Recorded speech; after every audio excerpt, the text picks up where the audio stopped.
وانتوا في شوية قواعد لازم تعرفوها قبل ما تشتغلوا منها، وأولها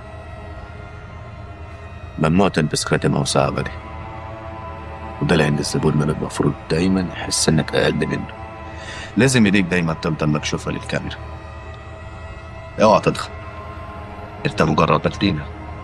لازم دايما تكون وسيم، وانتي لازم دايما تفضلي جميلة. الزبون مقامر، يعني من الطبيعي انه ما يكونش شريف او عنده مبادئ.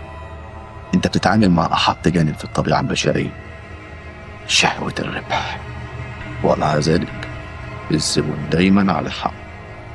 مهما عمل فيك اسكت، ولو اتكلمت بره. كرامتك تقلعها مع لبسك وتلبس اليونيفورم.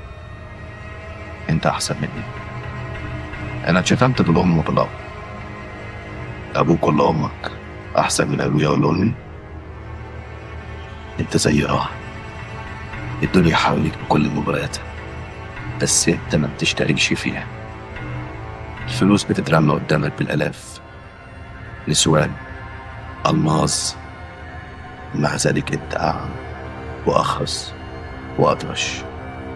لبس الديلر زي الكفن، ملوش جيوب.